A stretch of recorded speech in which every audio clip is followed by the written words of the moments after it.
오늘은 종려주일입니다. 거룩하신 삼위일체 하나님께 영과 진리로 예배하겠습니다.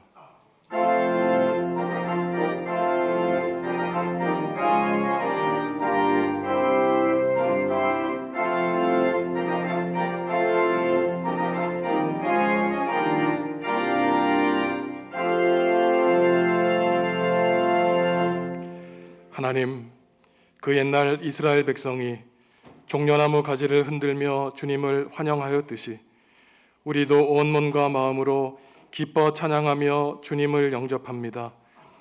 이 시간 낮고 천한 우리에게 다가오셔서 우리의 몸과 마음과 삶을 다스려 주옵소서.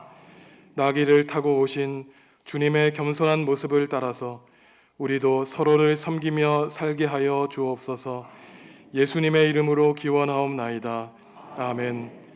하늘에 계신 우리 아버지, 아버지의 이름을 거룩하게 하시며 아버지의 나라가 오게 하시며 아버지의 뜻이 하늘에서와 같이 땅에서도 이루어지게 하소서. 오늘 우리에게 일용할 양식을 주시고 우리가 우리에게 잘못한 사람을 용서하여 준 것 같이 우리 죄를 용서하여 주시고 우리를 시험에 빠지지 않게 하시고 악에서 구하소서. 나라와 권능과 영광이 영원히 아버지의 것입니다. 아멘.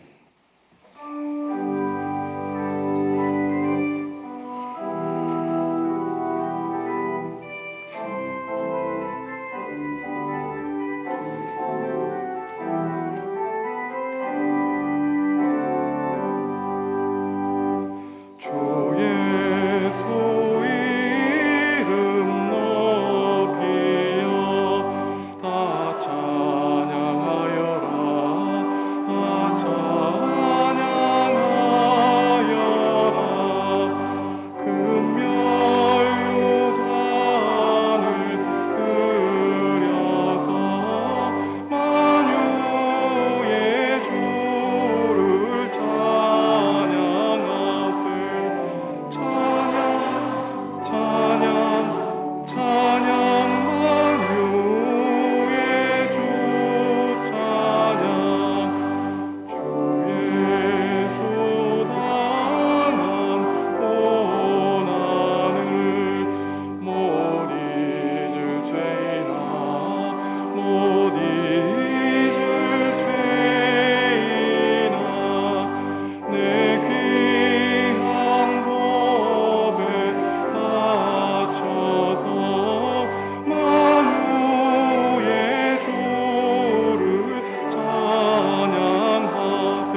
지난 한 주간의 삶을 돌아보시며 하나님과 이웃과 피조세계에 지은 죄를 고백하겠습니다.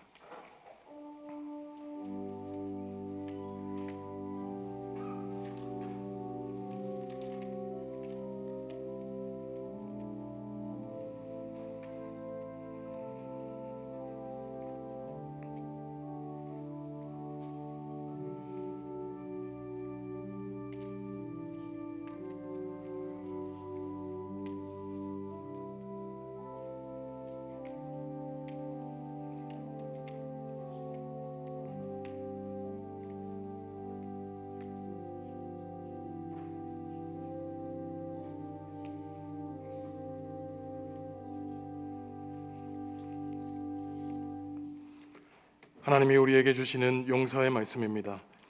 그가 찔림은 우리의 허물 때문이요 그가 상함은 우리의 죄악 때문이라.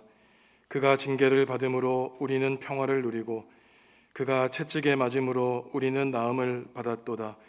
우리는 다 양 같아서 그릇 행하여 각기 제 길로 갔거늘 여호와께서는 우리 모두의 죄악을 그에게 담당시키셨도다. 아멘.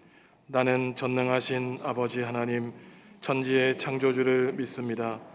나는 그의 유일하신 아들 우리 주 예수 그리스도를 믿습니다. 그는 성령으로 잉태되어 동정녀 마리아에게서 나시고 본디오 빌라도에게 고난을 받아 십자가에 못 박혀 죽으시고 장사된 지 사흘 만에 죽은 자 가운데서 다시 살아나셨으며 하늘에 오르시어 전능하신 아버지 하나님 우편에 앉아 계시다가 거기로부터 살아있는 자와 죽은 자를 심판하러 오십니다. 나는 성령을 믿으며 거룩한 공교회와 성도의 교제와 죄를 용서받는 것과 몸의 부활과 영생을 믿습니다. 아멘. 시온에 따라 크게 기뻐할지어다. 보라, 내 왕이 내게 임하시나니 그는 공의로우시며 구원을 베푸시며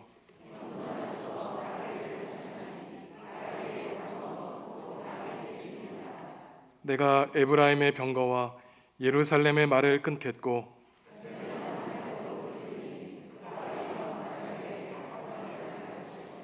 그의 통치는 바다에서 바다까지 이르고 앞에서 가고 뒤에서 따르는 무리가 소리 높여 이르되 주의 이름으로 오시는 이여 가장 높은 곳에서 호산나 하더라. 아멘.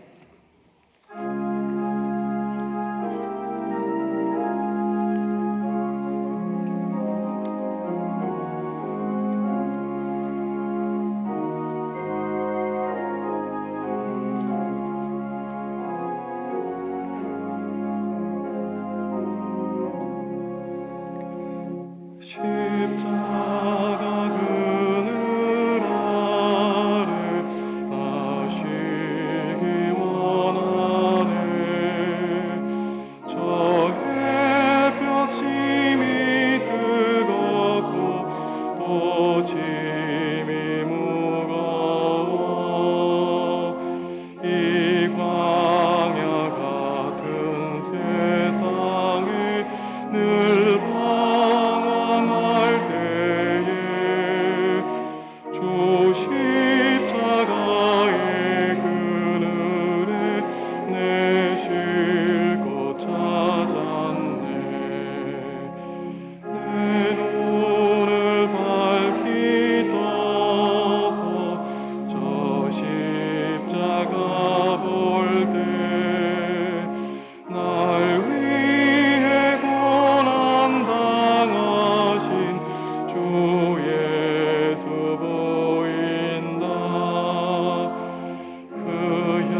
얼굴뿐이라 이 세상 나를 버려도 나 두려움 없네. 내 한량 없는 영광은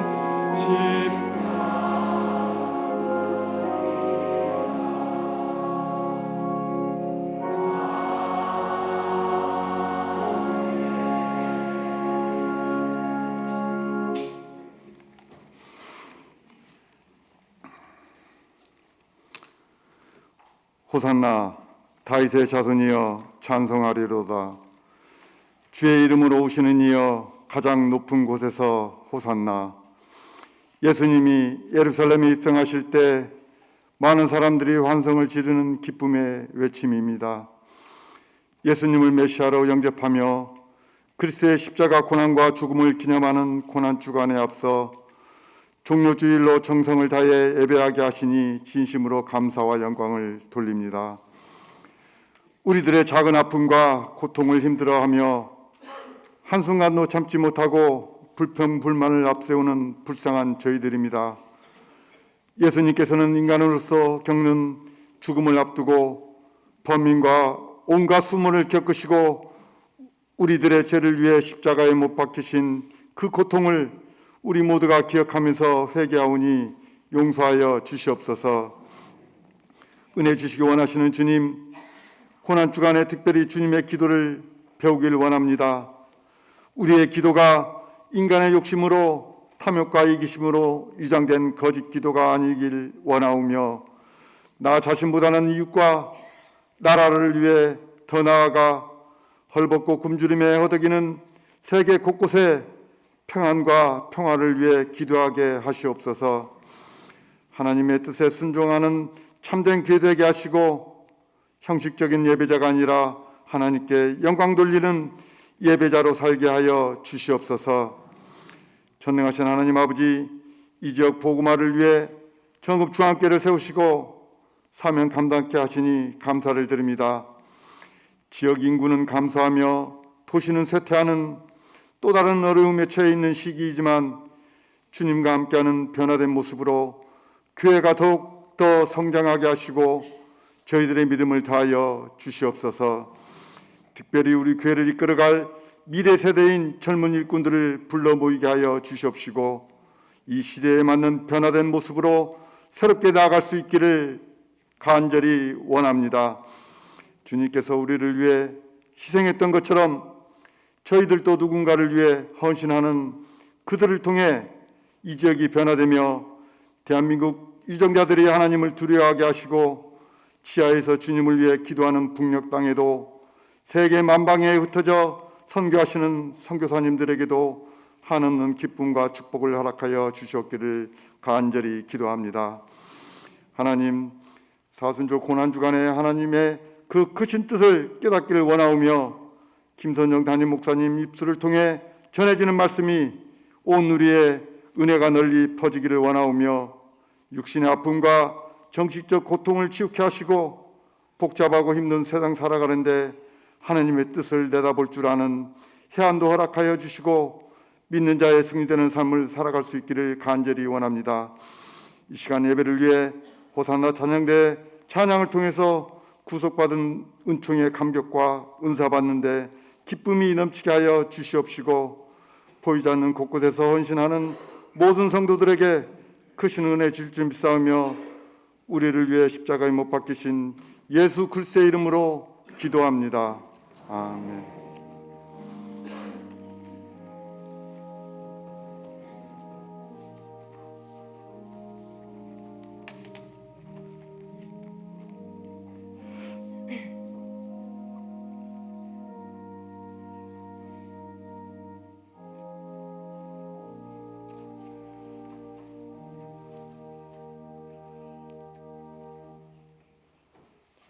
군인들이 예수를 끌고 브라이 도리온이라는 뜰 안으로 들어가서 온 군대를 모으고 예수에게 자색옷을 입히고 가시관을 엮어 씌우고 경례하여 이르되 유대인의 왕이여 평안할지어다 하고 갈대로 그의 머리를 치며 침을 뱉으며 꿇어 절하더라.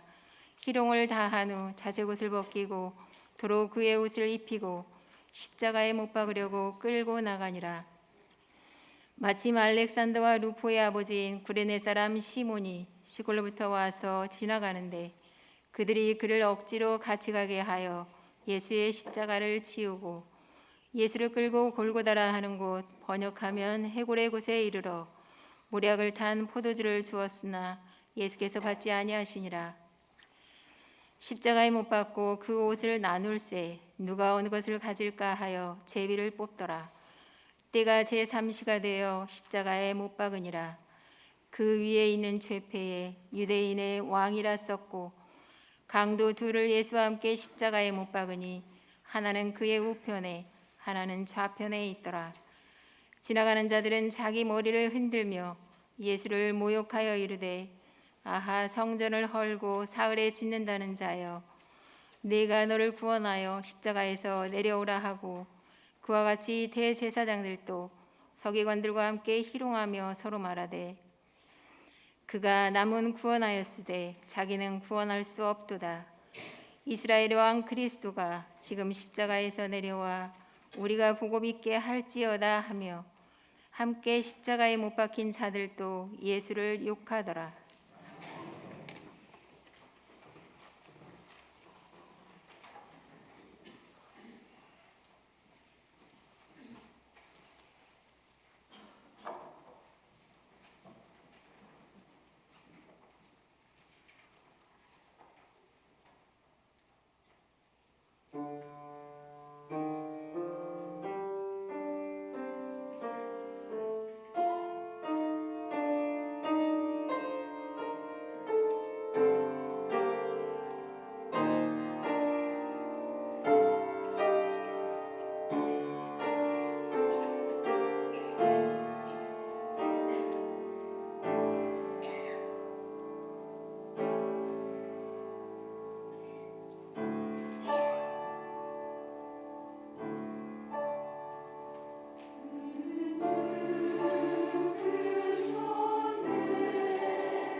아멘.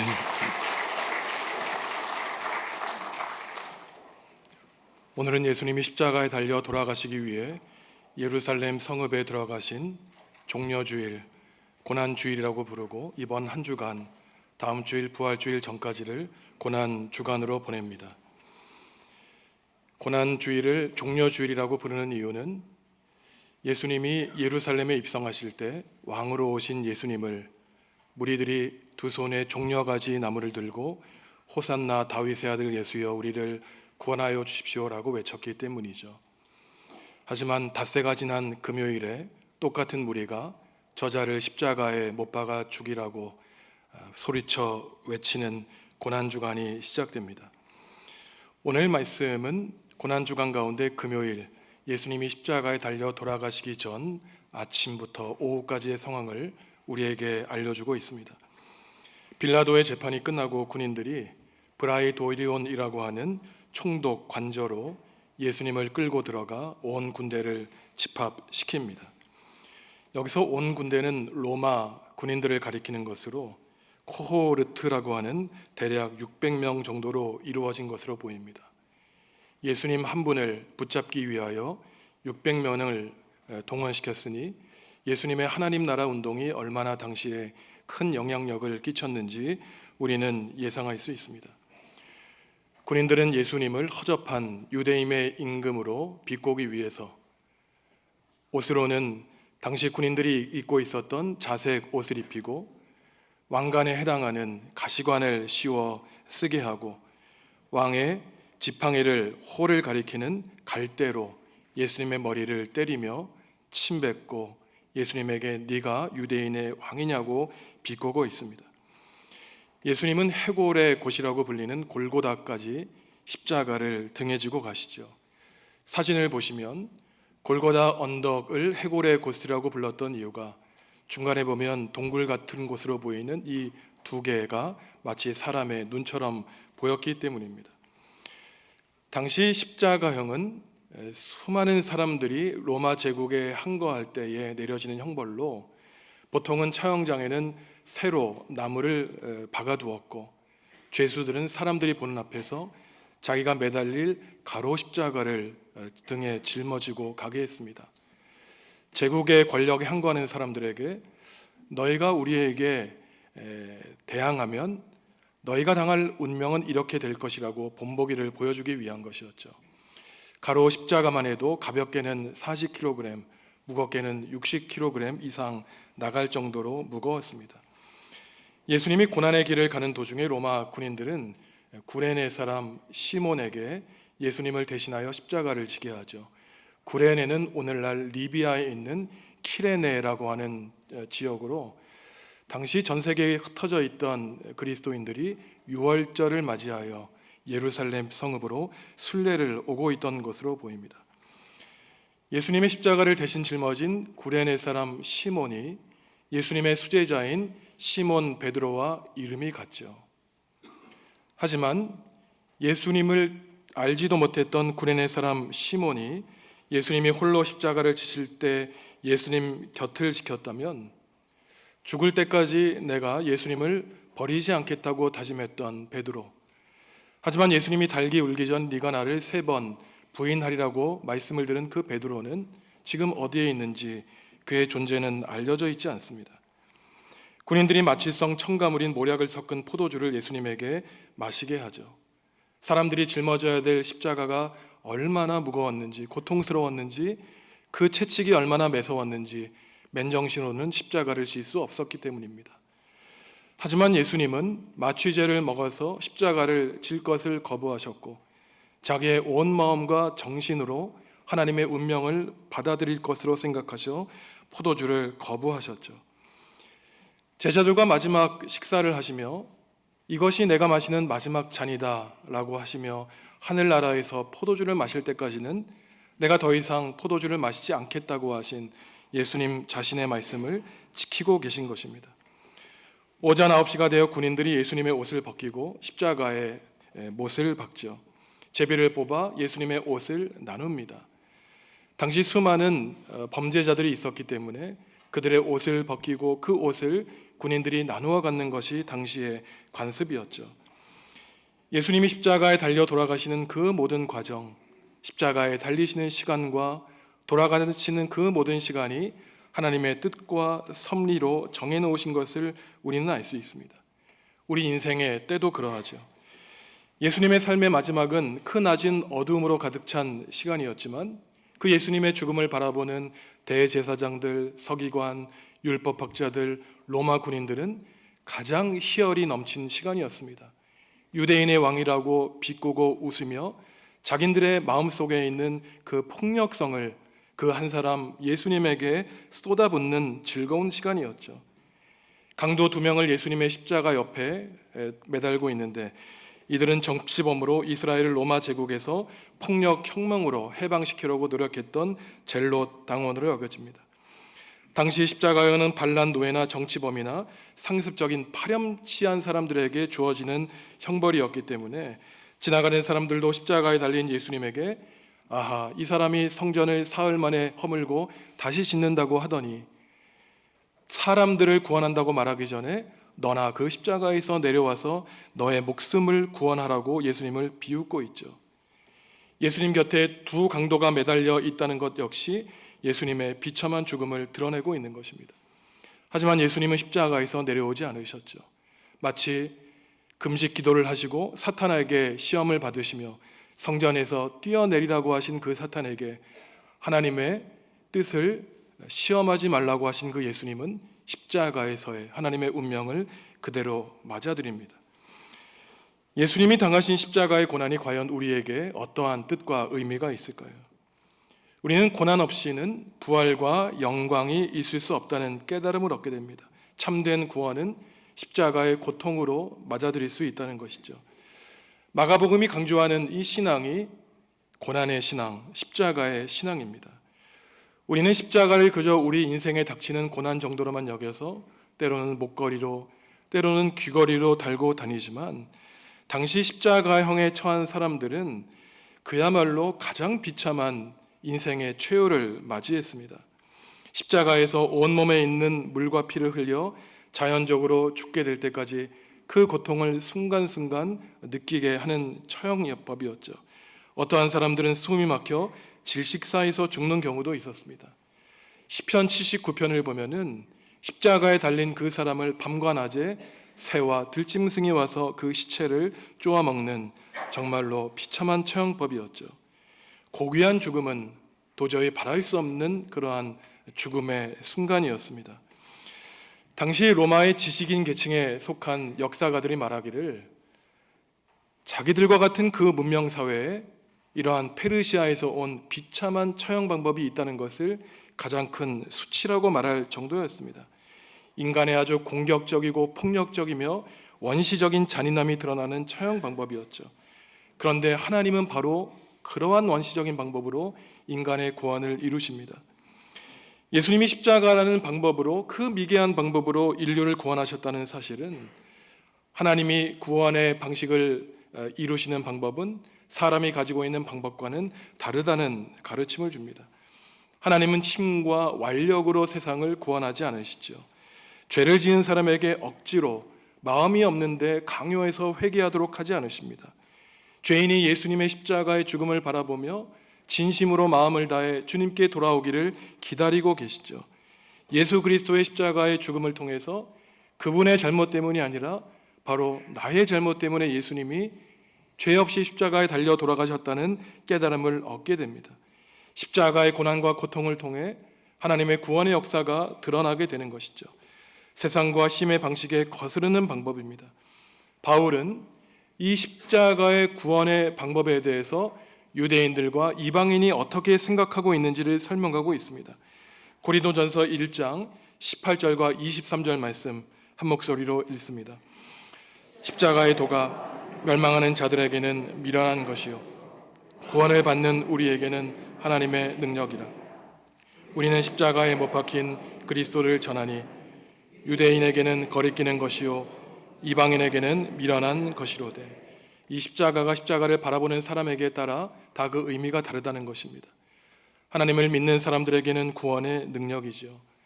하지만 이적과 기사를 바라는 유대인들에게는 거리끼는 것이고 철학자들로 유명한 이 이방인들, 그리스도인들에게는 미련한 것이라고 바울 사도는 말하고 있습니다. 23절을 보면 유대인들에게는 십자가가 거리낌이 되죠. 이 거리낌에 해당하는 그리스어는 사실 우리가 다 아는 그리스어입니다. 그리스어로 스칼달론이라고 하죠. 우리가 잘 아는 스캔들이에요. 스캔들이는 우리가 보통 추문으로 알고 있지만 사실 그 그리스어 원문은 걸려 넘어뜨리게 하는 돌이라고 하는 뜻을 가지고 있습니다. 우리는 예수 그리스도의 십자가의 죽음으로 우리 대신 예수님이 죽음을 당했다고 믿고 있지만 기적을 바랐던 유대인들에게는 그 십자가의 비참한 죽음은 메시아가 구원을 이루는 방법이 아니라 실패자, 루저, 낙오자가 당하는 형편없는 처벌이었습니다.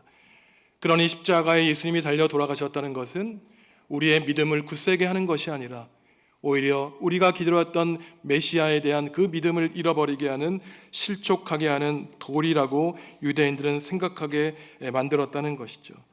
예수님을 아는 사람, 하나님을 믿는 사람만이 예수님의 구원의 방식을 받아들이며 믿을 수 있습니다.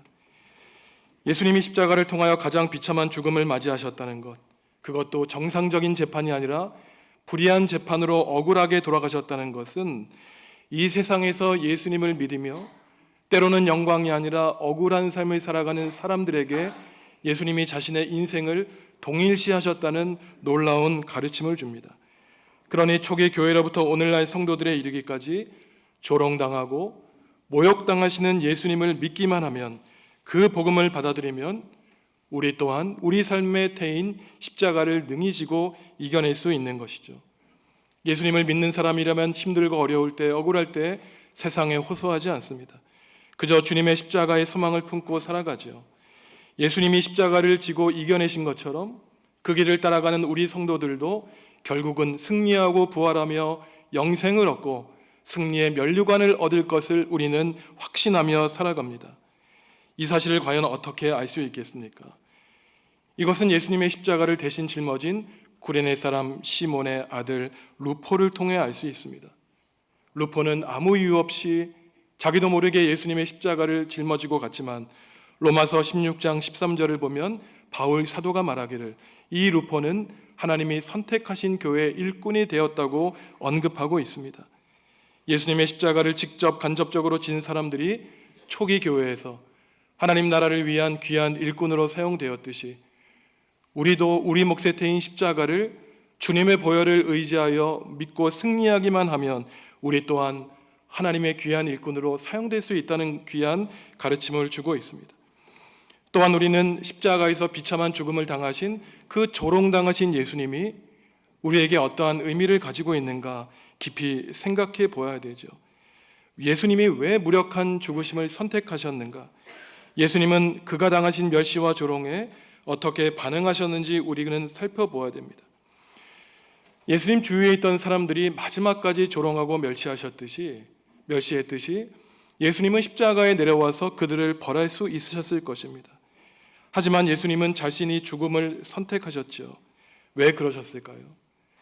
다른 사람들, 죄인들을 죽임으로써 구원이 완성되는 것이 아니라 자신의 한 목숨을 하나님 나라를 위해서 바침으로써 하나님 나라와 구원이 이루어진다는 사실을 예수님은 알고 계셨기 때문입니다.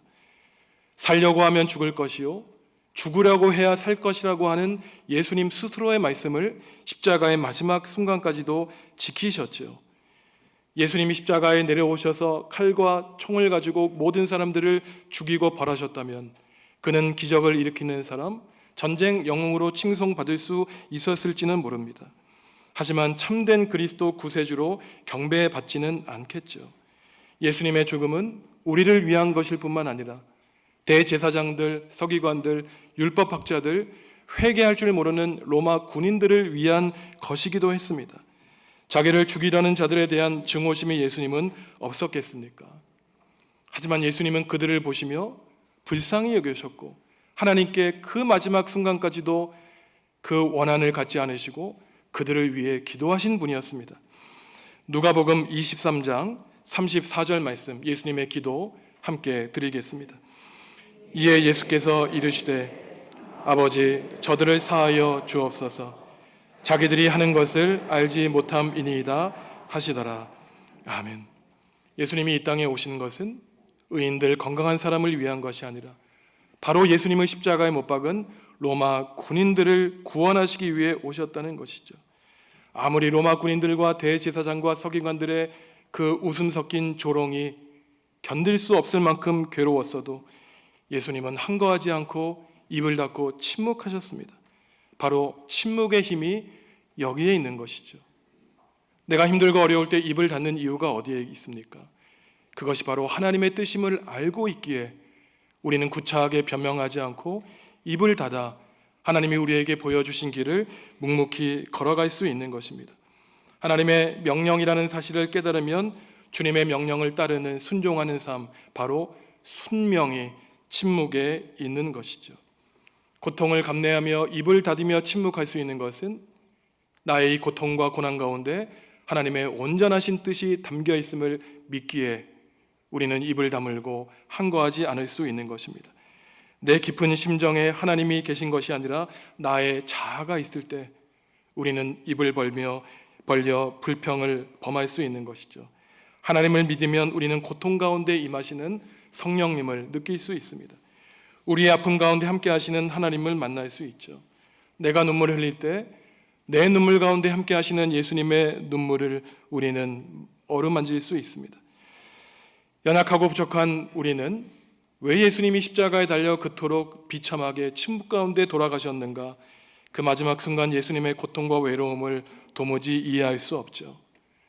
억울함 속에서도 왜 예수님은 침묵하셨는지, 그 침묵을 유지하셨는지 알기 어렵습니다. 아주 오랜 시간이 지나야만 그분이 침묵하신 이유를 조금이라도 알 수 있죠. 그분의 상처로 우리가 나음을 입었고 그분이 십자가에 달려 돌아가심으로 우리의 병이 치유받음을 우리는 알고 있는 것입니다. 침묵하셨기에 그 침묵으로 모든 고통을 받아들이신 그 주님의 고통이 얼마나 극심하셨을지 우리는 알게 됩니다. 예수님이 잠잠하셨던 이유는 그 고통을 하나님이 아셨기에 변명할 필요도 느끼지 아니셨고 자신의 죄 없음을 굳이 밝힐 필요가 없었습니다. 모든 문제를 그 시간에 온전히 하나님께 맡겨드렸죠. 이사야 53장 7절 말씀 우리가 한 목소리로 읽습니다. 그가 곤욕을 당하여 괴로울 때에도 그의 입을 열지 아니하였으며 마치 도수장으로 끌려가는 어린 양과 털 깎는 자 앞에서 잠잠한 양같이 그의 입을 열지 아니하였도다. 수많은 말을 뱉으셨다면 예수님의 진심은 가려졌을 것입니다. 그 짧은 침묵 앞에 영원한 사람들의 고난과 하나님의 깊으신 뜻이 담겨 있는 것이죠. 비참한 죽음의 순간까지 예수님은 하나님의 아들로서의 고결함을 잃지 않으셨습니다. 매년 제가 고난주간에 듣는 찬양인데요. 이 찬양은 조르주 루어라고 하는 프랑스 화가가 가난한 시절 예수님을 믿는 믿음으로 아름다운 세상, 그 예수님의 구원을 표현한 그림에 하나님께로 더 가까이라고 하는 곡을 입힌 동영상입니다. 함께 들어보겠습니다.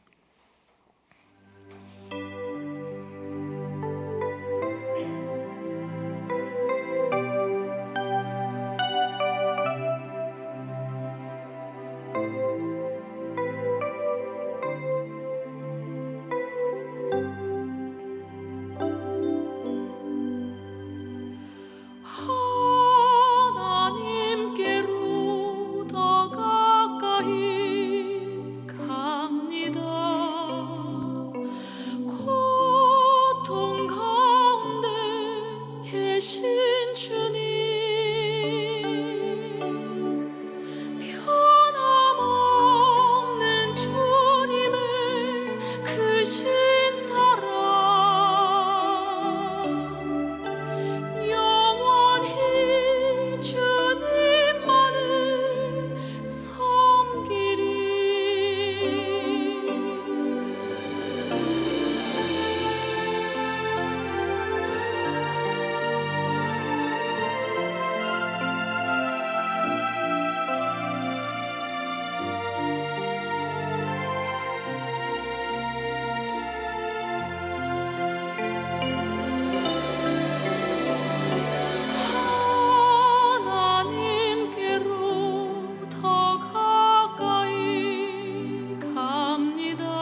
주신 사랑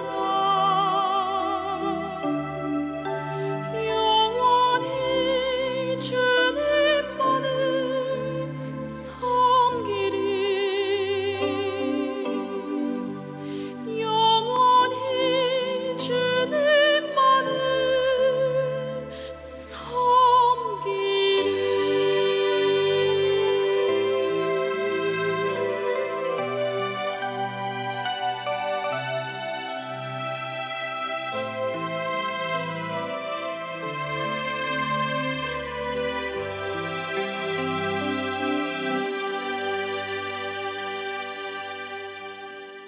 조롱과 모욕 앞에 억울해도 예수님은 입을 다무셨죠.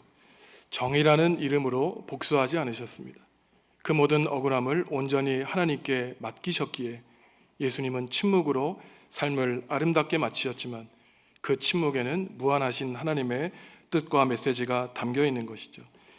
20세기 시인 라이너 마리아 릴케는 침묵의 필요성과 중요성에 대해서 말하고 있습니다. 최상의 말을 하기 위해서는 입을 열어 말을 하기 전에 자기의 내면 깊이 걸어 담그고 고독 속으로 들어가야 된다고 합니다. 말은 신선해야 되고 세상의 비밀을 전하기 위한 것이라고 하죠. 우리 입에서 나온 말이 신선하고 세상의 비밀을 알려주기 위해서는 말하기 전에 입을 다물고 수십 번, 수백 번 내 영혼과 내 몸을 거쳐 나오는 그 말이 되어야 된다는 것입니다. 입에서 나온 순간 신선함을 잃기 때문이죠.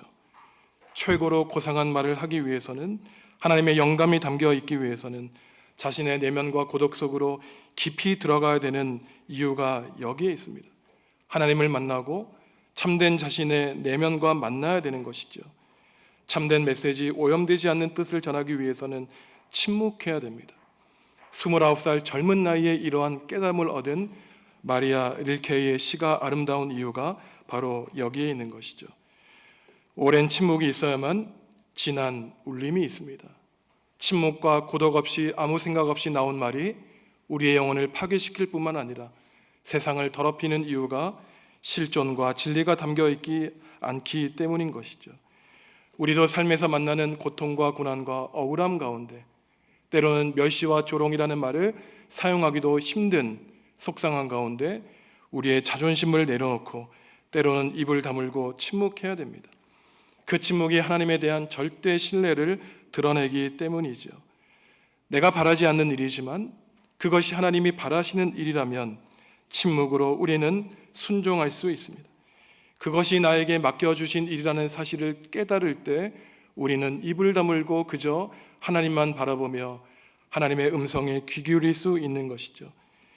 주님이 십자가를 지시고 이겨내신 것처럼 우리도 우리 몫에 태인 그 십자가를 지고 승리하는 법을 훈련할 때 로마 군인으로 대표되는 우리를 조롱하는 그 사람들도 우리는 마음에 품고 용서하며 사랑할 수 있습니다.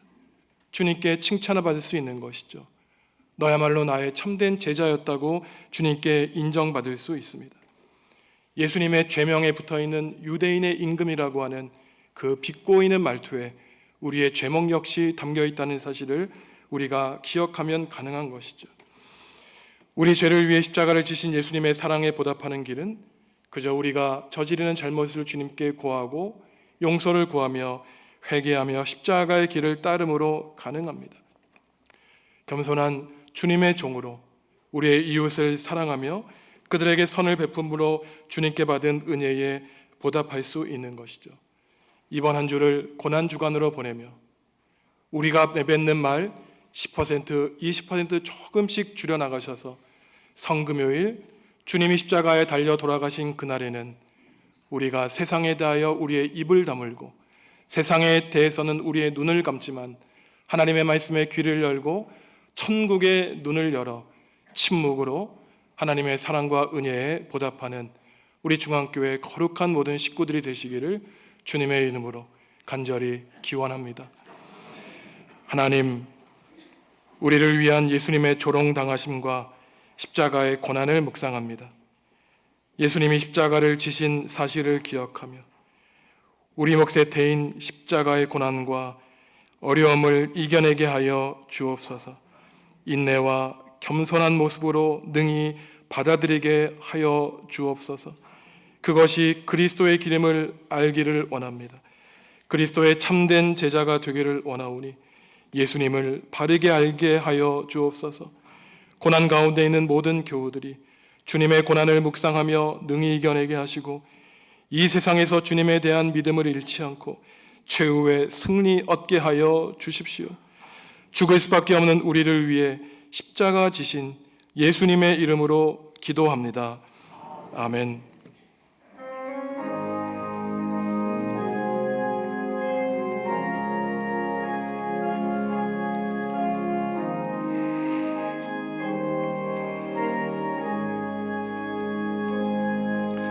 내 주님 지신 십자가 우리는 안질까. 네게나 있는 십자가 내게도 있도다.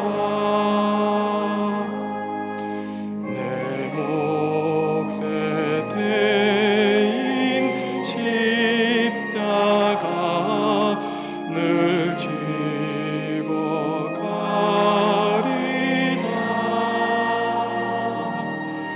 그 멸류관을 쓰려고 저 천국 가겠네.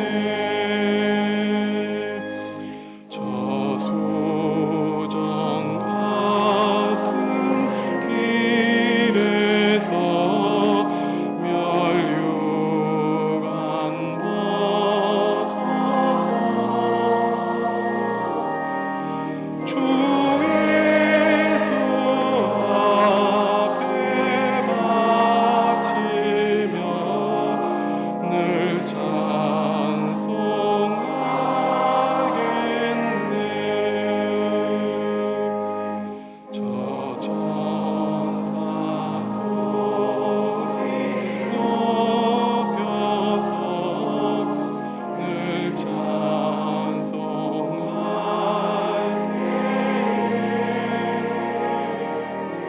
그 좋은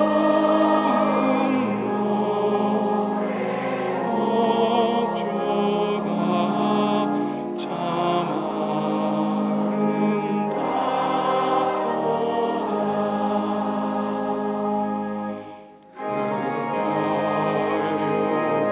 그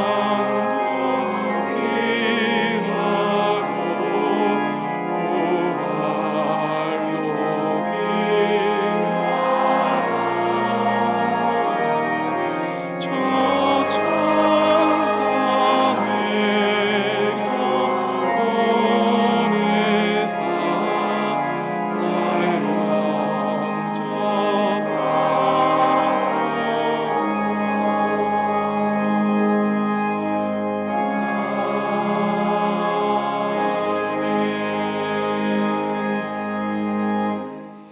성도 여러분, 주님이 우리에게 물으십니다. 내가 누구를 보낼까? 누가 우리를 대신하여 갈 것인가?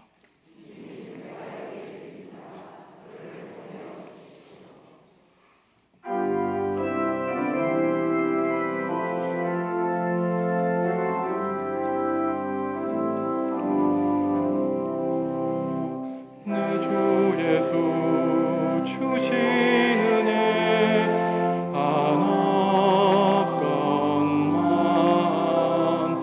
내 주 앞에 이 적은 것 다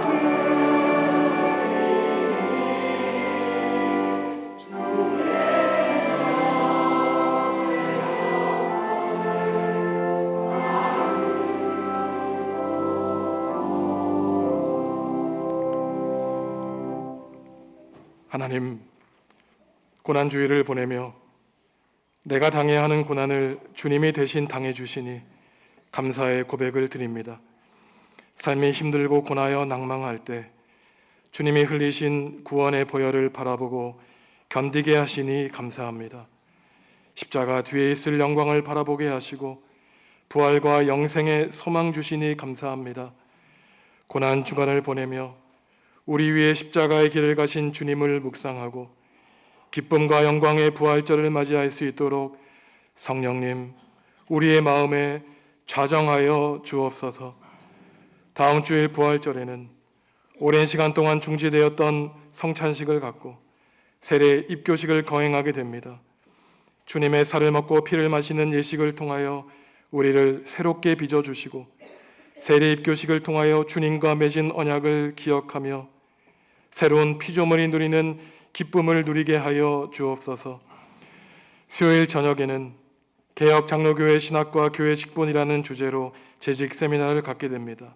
교회가 무엇인지, 직분을 맡는다는 것이 무엇을 뜻하는지 새로운 깨달음을 얻는 귀한 시간 될 수 있도록 성령님 친히 교사되어 주옵소서. 몸과 마음의 질병으로 고통 가운데에서 신음하는 교우들이 있습니다. 치유하시는 주님의 능력의 손길로 어루만져 주옵소서. 믿음으로 모든 고통을 참고 이겨내 천국의 소망 가운데 승리하게 하여 주옵소서. 가정의 문제, 경제적인 어려움, 이웃과 가족의 구원의 문제 등 삶의 여러 문제를 가지고 주님 앞에 나왔습니다.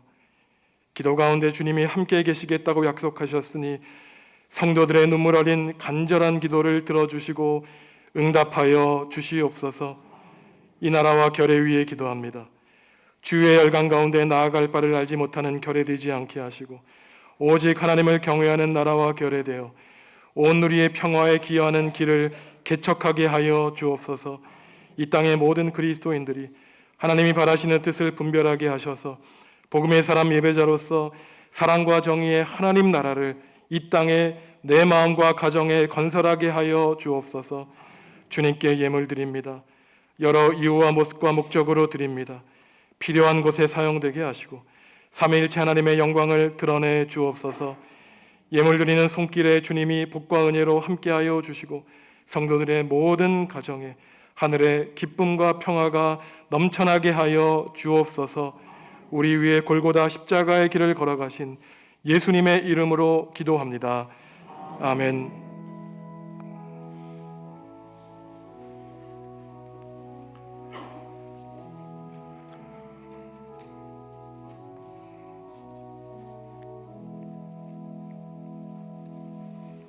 주님의 평화가 성도 여러분과 함께 하시기를 바랍니다.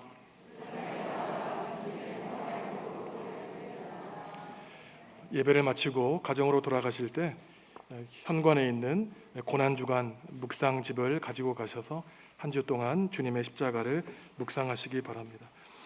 다음 주일은 부활 주일이고 2부 예배 후에 교회 식당에서 공동 식사가 있습니다.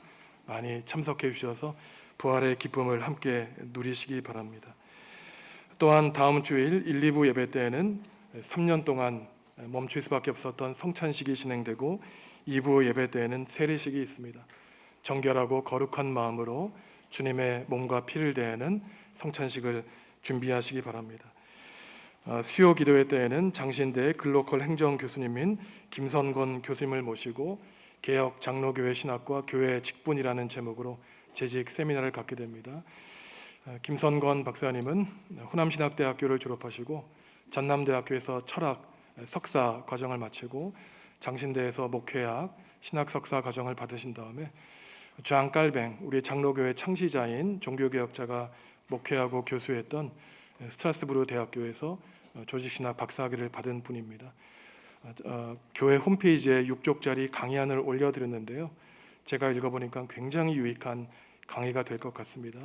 다들 참석하셔서 장로교회가 어떤 교회인지 우리가 가지고 있는 직분이 무엇인지 깨닫는 시간 되시기 바랍니다. 재직 수련회 후에는 세미나 후에는 1, 4분기 재직회가 있습니다.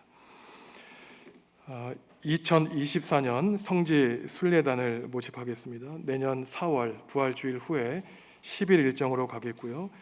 일정은 조정 가능하고 경비도 조정이 가능합니다. 참여 인원이 많으면 많을수록 경비는 줄어들게 됩니다. 다음 달 마지막 주간까지 신청을 받으려고 합니다. 교구 담당 교역자들에게 알려주시면 저희가 준비하도록 하겠습니다.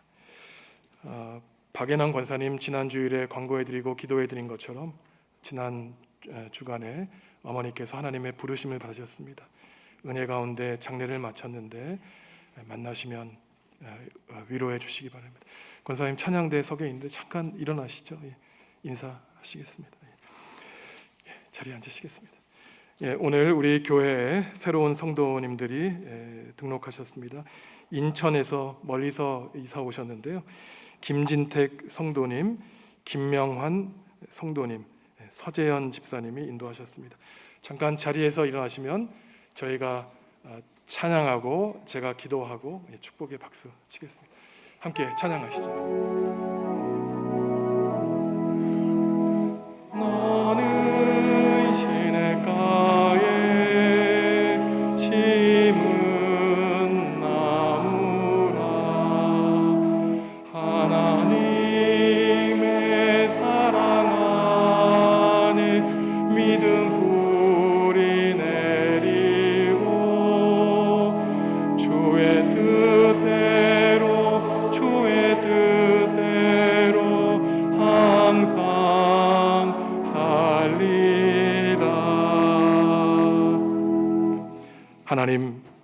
하나님의 뜻 안에서 이 세상에 보냄을 받은 김진택, 김명환 성도님, 주님이 세우신 우리 정읍중앙교회 좋은 교회의 한 식구로 삼아주시니 참으로 감사를 드립니다. 인천에서 정읍으로 내려오셔서 새로운 삶을 시작하게 되었습니다.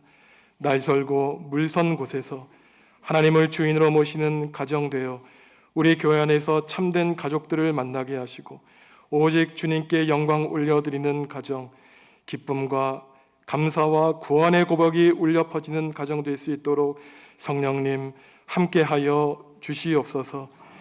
이들을 인도한 서재현 집사님과 함께하여 주셔서 복음의 진리를 온 누리에 전하는 복음의 일꾼으로 성장할 수 있도록 성령님 함께하여 주시옵소서. 앞으로 이들의 삶과 가정 가운데 주님이 영원토록 동행하여 주셔서 주님에 대한 간증을 울려 퍼지는 믿음의 가정 될 수 있도록 주님 돌보아 주옵소서. 예수님의 이름으로 축복 기도하옵나이다. 아멘. 큰 박수로 환영하겠습니다.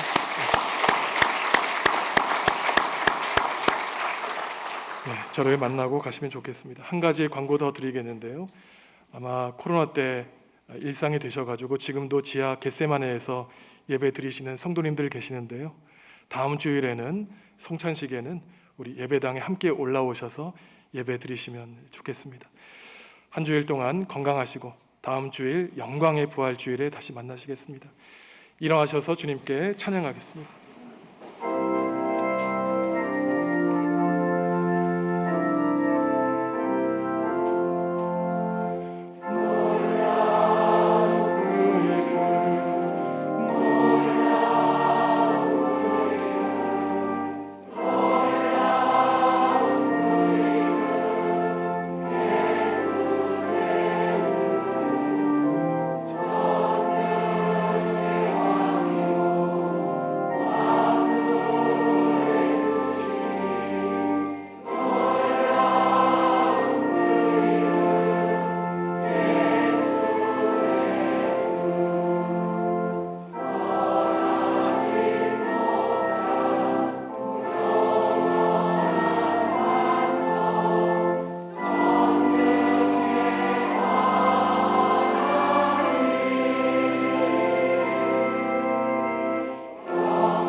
사랑하는 성도 여러분, 우리 위에 십자가 지신 주님의 사랑을 마음에 품고 살아가시기 바랍니다. 힘들고 어려울 때 주님의 십자가의 보혈을 상한 마음에 바르시기 바랍니다. 사랑과 은총으로 가득한 주님이 우리를 죄와 죽음과 고난에서 건져 주실 것입니다. 예수 그리스도의 은혜와 하나님의 사랑과 성령님의 사귐이 나를 살리기 위해 피조 세계를 구원하시기 위해 죽음을 선택하신 예수 그리스도의 길을 따르며 살기로 다짐하며 나아가는 성도들 가운데 지금부터 영원히 함께 하시기를 간절히 축원하옵나이다.